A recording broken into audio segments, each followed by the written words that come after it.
প্রায় ২ মাস পর বিয়ের ভিডিও তোমাদের সাথে শেয়ার করছি। তো কেন সেটা জানতে হলে পুরো ভিডিওটা স্কিপ না করে দেখতে থাকো। সো হ্যালো এভরিওয়ান, তোমরা সবাই কেমন আছো? আশা করি তোমরা সবাই খুব ভালো আছো। তো ভিডিওটা দেখে বুঝতেই পারছো এটা হচ্ছে বোনের আইবুড়ো ভাতের ভিডিও। তো দেখো আশীর্বাদ পালা শুরু হয়ে গেছে। তো প্রথমেই ঠাম্মা আশীর্বাদ করলো, তারপর মা করেছে, কাকি করেছে, মামুনি করেছে, কাকারা করেছে, আরও কাকিরা রয়েছে, তারপর ওর মাসি, এরা সবাই মিলে অনেকেই আশীর্বাদ করেছে। তো অ্যাকচুয়ালি পুরো ভিডিও নিতে গেলে না ভিডিওটা অনেক বড় হয়ে যাবে, তো ওই জন্য কিছু কিছু ক্লিপই আমি তোমাদের সাথে শেয়ার করছি। ভিডিওটা যেহেতু আমার এক দাদা করছিল, তো ওকে কিন্তু বলেই রেখেছিলাম এই আমাকে কিন্তু ফোকাস করবি। তো দেখো আমি না আশীর্বাদ করবো নাই বলেছিলাম, কিন্তু আমাকে বারবার করে সবাই বললো যে সবাই করছে তুইও কর। তো আমি আশীর্বাদ করে বোনকে টাকাটা দিচ্ছি আর বলছি দেখ আমি যত দিলাম তোর থেকে কিন্তু আমি ডবল নিয়ে নেবো, ঠিক আছে? অ্যাকচুয়ালি না বিয়ে বলে কথা, তো সাজটা তো একটু স্পেশালি হবে না, ওই জন্য না বোন চলে গেছিলো পার্লারে সাজতে। এবার যেহেতু পার্লারে গেছিলো একটু দেরি হয়ে গেছিলো, তারপর দেখো সব মিলিয়ে একটু দেরিই হয়, অত টাইমে হয় না। তো যাই হোক তার মধ্যেও সব গোছগাছ করে তারপর আশীর্বাদ পালা শেষ হয়ে গেছে। এবার হচ্ছে গিয়ে ফটো তোলার পালা। খাওয়াতে যতই দেরি হয়ে যাক ফটো কিন্তু তুলতেই হবে। তো দেখো ছেলে প্রথমে মানির সাথে ফটো তুলে নিল, তারপর আমি তোমাদের দাদা ভাই, তারপর ভাই, তারপর হচ্ছে গিয়ে বুনু ভাই, সবাই মিলে আমরা ফটো তুলে নিয়েছিলাম। তো দেখো এখানে হচ্ছে দুই জামাইবাবু, তো বড় জামাইবাবু তখন এসে পৌঁছায়নি, ওই জন্য দুই জামাইবাবু এবার একে একে সবাই ফটো তুলে নিচ্ছে, কারণ দেখো ফটোটাই কিন্তু মেন, এটাই কিন্তু থেকে যাবে। এই বুড়ো ভাত পালা শেষ, এবার কিন্তু সব নিয়ম কানুনে চলে আসা। তো প্রথমেই চলে এসেছিলাম আমরা পুকুরে। তো অ্যাকচুয়ালি এটা গঙ্গাতেই নিমন্ত্রণ করে, কিন্তু যেহেতু আমাদের কাছাকাছি পুকুর আছে তো আমরা পুকুরেই চলে গেছিলাম। ওখান থেকে নিমন্ত্রণ সেরে চলে এসেছি বাড়িতে। তো কারেন্ট ছিল না, ওই জন্য না টর্চ লাইট নিয়ে যেতে হয়েছিল। তো বুঝতেই পারছো এই সময় যদি কারেন্ট না থাকে কতটা অসুবিধা হয়। তো তারপর বাড়িতে গিয়ে ওয়েট করা হয়েছিল, কারেন্ট এসছে, তারপর কিন্তু আমাদের কাজ শুরু হয়েছে কুলো সাজানো। তো আমরা কিন্তু সবাই মিলে কুলো সাজাতে বসে পড়েছি। তো কি ভালো ছিল না ওই দিনগুলো, বেশ সবাই মিলে একসাথে আনন্দ মজা। তো এই ভিডিওটা কিন্তু আমার ফোনেই নেওয়া হয়েছিল। তো ছর্দি বসেছিল, তো ওকে বলেছিলাম তুই একটু ভিডিওটা করে দে। যে কোনো জিনিস আসবেটাই ভালো লাগে, আসার আগে কত কাজ, কেনাকাটা, গোছগাছ, কিন্তু যে দিনটা চলে আসলো ব্যাস তারপর সবই শেষ। তো যাই হোক দেখো আমাদের কিন্তু কুলো সাজানো কমপ্লিট। তো আমি না ধরে দেখছিলাম কতটা ভারী হয়েছে। অ্যাকচুয়ালি কুলোর দায়িত্ব দেয় বলে না, তো কুলোর দায়িত্বটা কিন্তু আমাকেই দেওয়া হয়েছিল। তো কুলোটা আমিই কিন্তু নিয়েছিলাম। এতে কত রকমের নিয়ম থাকে তাই না? এই ধরো কুলো সাজানো, তারপর ওই যে একটা হাঁড়ি দেখতে পাচ্ছ ওর মধ্যে প্রদীপ দিয়ে প্রদীপটাকে জ্বালিয়ে রাখতে হবে, তারপর ওই যে কলসি সাজাচ্ছে, তো অনেক রকম নিয়ম থাকে। তো তারপরে দেখো এইটাও কিন্তু একটা নিয়ম যে ওদের পান মিষ্টি এসব দিতে হয়। তো আমি, বড়দি আর মাসি, কাকি আর পিসি আমরা কিন্তু এ কজনই ছিলাম। সময় কি তাড়াতাড়ি কেটে যাচ্ছে তাই না? তো দেখো আমরা কিন্তু চলে এসেছি বিয়ের দিন ভোরবেলায়, যেটা বলে না কাক ডাকার আগে উঠতে হয়, জল ভরতে হয়।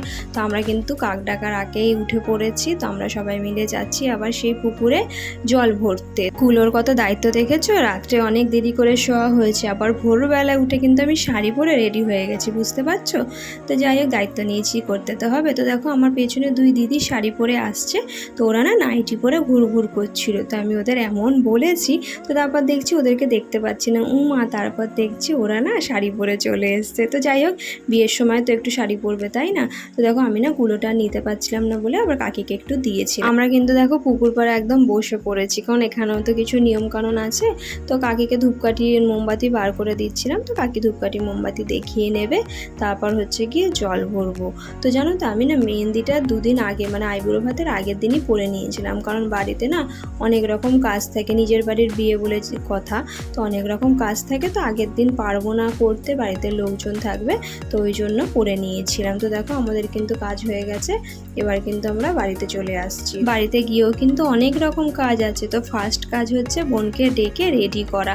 তো দেখো ছেলেকে দেখেছো, ছেলেও কিন্তু অনেক রাত পর্যন্তই জেগেছিল, তারপরেও কিন্তু ভোরবেলা উঠে পড়েছে আমাদের সাথে যাবে বলে। তো দেখো বাড়িতে কিন্তু এখনও কাজ কমপ্লিট হয়নি, অ্যাকচুয়ালি প্যান্ডেলটা হতে একটু দেরি হয়েছে, ওই জন্য না লাইট ওগুলো সব করা হয়নি। তো দেখো বোন কিন্তু চলে এসছে সকাল সকাল রেডি হয়ে, সবাই মিলে নাকি ওকে মুকুট পরিয়ে দিচ্ছে, চিন্তা করতে পারছো? তো ও না ভীষণ খুঁতখুঁতে, ওর এদিক ওদিক হলে হবে না, একদম ঠিকঠাকই হতে হবে। দুই দিদিকে তো বলে শাড়ি পরিয়েছি, আর এক দিদি কুর্তি পরেছিল, আর এক দিদিকে কিন্তু কিছুদিন পরাতে পারিনি কুর্তি বা শাড়ি, ও কিন্তু নাইটি পরেই ছিল। তো ঠিক আছে সবাই তো পরেছে, একজন নয় নাই বললো। তো দেখো এখন কিন্তু আমি আম পাতায় না কাজল পেতে নিলাম, তো সেটা আবার চোখেও পরিয়ে দিতে হয়, কত কি নিয়ম, তাই না? সেই আমার বিয়ের সময় যা দেখেছিলাম, তো তারপর হচ্ছে এখন বোনের বিয়ের সময় দেখছি। আগের দিন তো সন্ধেবেলায় হলুদ বেটে রাখা হয়েছিল সবাই মিলে, তো সেই হলুদে এখন একটু ছুঁয়ে দিচ্ছি বোনকে। তো তারপর হচ্ছে কি এখন কিন্তু আরও নিয়ম আছে, তো আগে উঠে দাঁড়িয়ে পড়লাম। আমার বিয়ের সময় না আমার এক কাকি ছিলেন, তো উনি কিন্তু সব নিয়ম কানুন সব বলেছিলেন যে কি করতে হবে না হবে। তো তখন মা অত জানতো না। তো তারপর এখন বোনের বিয়ের সময় এখন মাই কিন্তু সব নিয়ম বলে দিচ্ছে। তো দেখো, কাউকে না কাউকে তো মনে রাখতেই হবে, তো মাকে জিজ্ঞেস করেই কিন্তু সবাই সব কিছু করছে। তো দেখো, এটাও কিন্তু একটা নিয়মের মধ্যে পড়ে। তো চারদিক দিয়ে গামছাটা ধরতে হবে, দিয়ে এবার হচ্ছে পুকুর থেকে যে জল এনেছিলাম সেই জলটা গামছার উপর থেকে মাথায় দিতে হবে, এইটাই নাকি নিয়ম। সবার কিন্তু আবার একরকম নিয়ম না, এক একজনের এক এক রকম নিয়ম হয়। তো আমাদের মধ্যে এই নিয়মটা। তো এখন হচ্ছে কি ওকে মালা পরানো হচ্ছে, গলায় যে মালা পরানো হয় না সেটা, তো মালা আর কোমরে কার এটা পরাতে হবে। তো তারপর হচ্ছে কি আবার নিয়ম দেখেছো, ভোরবেলায় উঠো কত নিয়ম। তো দেখো সবাই মিলে ধরে ওকে কাচকৌটোটা দিয়ে দেওয়া হচ্ছে। তো এরপর আশীর্বাদ বা বরণ করতে হবে। তো মা কিন্তু আমাকে A to Z পাশে বসে সব বলে দিচ্ছে কি করতে হবে না হবে। মা যেরকম বলছে আমি কিন্তু সেরকমই করছি, কারণ মাই কিন্তু এখানে নিয়ম জানে, আর কিন্তু সেরকম কেউ নিয়ম জানে না। কাকার ঘরের চৌকিটা না বিয়ের সময় বের করে দেওয়া হয়েছিল, কাকা বলেছিল ঢালা বিছানা করা হবে, সবাই একসাথে শোয়া হবে। কিন্তু আমাদের এতগুলো ঘর আছে, তো আমাদের না আর এখানে সেরকম ঢালা বিছানা করতে হয়নি, তো এদিক ওদিক করে সব শোয়া হয়ে গেছে। তো দেখো এবার কিন্তু হচ্ছে গিয়ে ওই খই মিষ্টি দই এগুলো খেতে হবে সকালবেলা। তো আর অত খাওয়া যায় না, কিন্তু ওই যে নিয়ম করতে হবে, এরপর তো আর কিছু খেতে পারবে না, তো সেটা করতে হবে। তো ওই জন্য ওইটা দিয়ে দিয়েছিল, তো ওটাকে তো মেয়েকে খাওয়াতে হবে। এবার আমি যখন মাখতে গেছিলাম, তো আমাকে বড়দি পাশ থেকে বলছে কি রে, হাতটা ধোয়া তো তোর? তাই জন্য ওকে দেখালাম যে দেখ আমার হাতটা ধোয়া আছে। তো এবার এগুলো একটু ভালো করে মেখে দিই, দিয়ে ওকে একটু খাইয়ে দিতে হবে। এবার আসি আসল কারণে কেন এত দেরি হলো ভিডিও দিতে। তো অ্যাকচুয়ালি বাড়ির বিয়ে হলে না অত ভিডিও সত্যি করার কথা মাথায় থাকে না, কারণ বাড়িতে অনেক রকম কাজ থাকে, লোকজন থাকে, তো ওই জন্য আর করা হয়নি। তো আমার না বেশিরভাগ ভিডিওই ক্যামেরা থেকে নেওয়া হয়েছে। এবার ক্যামেরা থেকে ভিডিওগুলো নেব, তারপর এডিট করব, ভয়েস দেব, অনেক সময়ের ব্যাপার। তার মধ্যে বাড়িতে মাসি আর বোনের ছেলে এসেছিলো, তো বোনের ছেলেকে নিয়ে কিভাবে সময় কেটে গেছে বুঝতেই পারিনি। যাই হোক, এবার আমি সব ভিডিও রেডি করছি, আস্তে আস্তে সব ভিডিও তোমরা পেয়ে যাবে। তো আজকের ভিডিওটা এই পর্যন্তই। তোমাদের কেমন লাগলো অবশ্যই জানিও, আর ভিডিওটা ভালো লাগলে লাইক কমেন্ট শেয়ার করতে ভুলো না কিন্তু। Bye bye.